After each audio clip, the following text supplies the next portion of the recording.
এবারে শীতের সময় ঘুরতে যাওয়ার মন করলে মা বলল চ মাইথন ঘুরে আসি।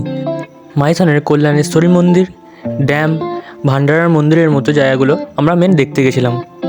ভোরবেলা হাঁটতে হাঁটতে এত পাহাড় দেখে আমার মন তো পুরো খুশি হয়ে উঠল। আমরা মাইথনে এসে পৌঁছাই রাত্রিবেলা।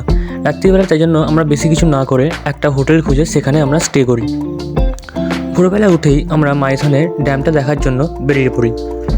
এই হোটেলে আমরা ছিলাম। আমরা যেই লজটায় ছিলাম সেখানে আমাদের 700 টাকা ভাড়া নিয়েছিল। আমরা যেই লজে ছিলাম সেই লজটার নাম আমরা ডেসক্রিপশানে দিয়ে দেবো। আর আমাদের লজ থেকে মাইথন ড্যাম মোটে 3 কিলোমিটার রাস্তা ছিল।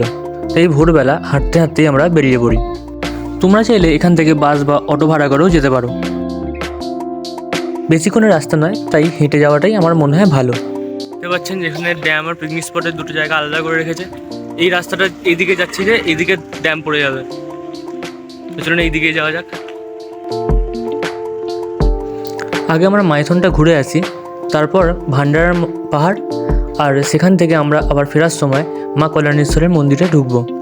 তবে যাওয়ার সময় এখানে পাহাড় আর গাছপালা দেখে মনে হয় একটা ছবি তুলি। এখানে অনেক ছবি তোলার মতো ভালো ভালো স্পট আছে। আমার মতো তোমরাও এখানে অনেক ছবি তুলতে পারো। মাইথন ড্যামের কিছুটা আগেই একটা বোটিং সেন্টার আছে এখানে এই বোটে করে আপনারা সবুজ দ্বীপ এবং পুরো জায়গাটা একবার চক্কর মেরে আসতে পারেন। এখানের বোটে 6 জন করে বসা যাবে, আর প্রত্যেকটা বোটের ভাড়া 500 টাকা করে। আর এই বোটিং সেন্টারের পাশেই ইউথ হোস্টেল আর শান্তিভবন দুটো লজ আছে।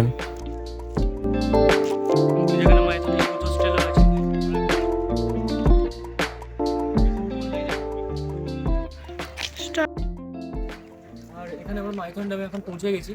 তো এই যে দেখতে পাচ্ছেন মাইথন ড্যামটা।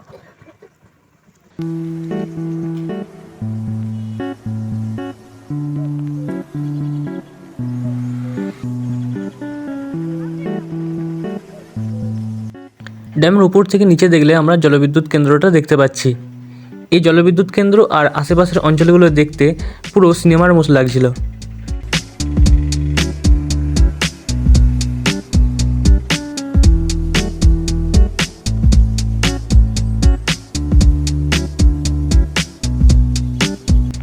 ভোরের দিকে রোদ ছিল না, কিন্তু স্টাইল মেরে আমি ছবিটা তুলছিলাম ঠিকই।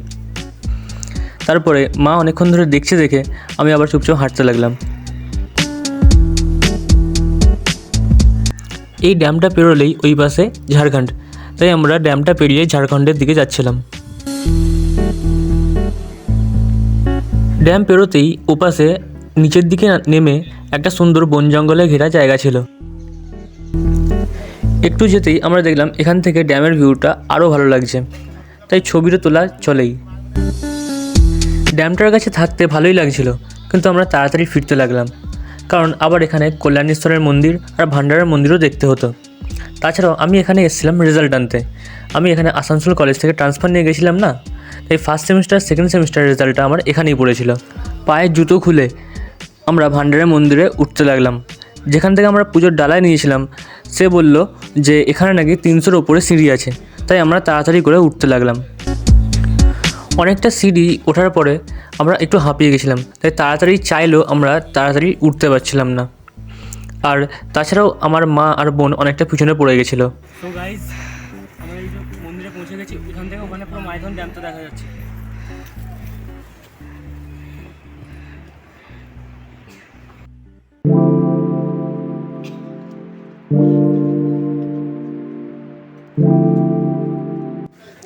এতগুলো সিঁড়ি ওঠার পর আমরা শেষমেশ মহাদেবের কাছে এসেই গেলাম।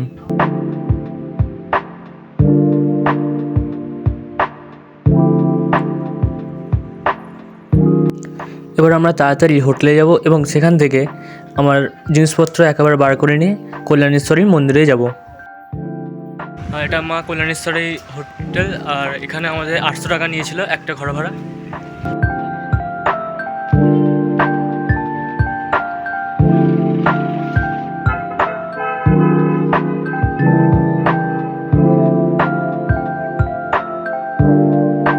আর এখান থেকে পুজোর ডালা নিয়ে আমরা মায়ের দর্শনের জন্য গেলাম।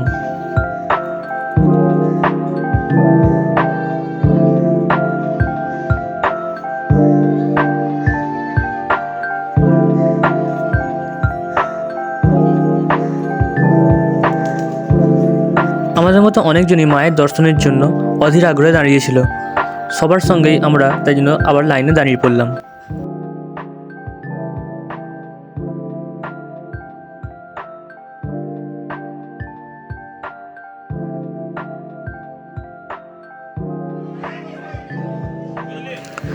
আর বন্ধুরা, যেহেতু আমার রেজাল্ট আনতে যাওয়ার ছিল আর 11টার মধ্যে কলেজেও ঢুকতে হতো, তাই আমরা তাড়াতাড়ি মন্দির থেকে বেরিয়ে এলাম আর কলেজের জন্য বেরিয়ে পড়লাম।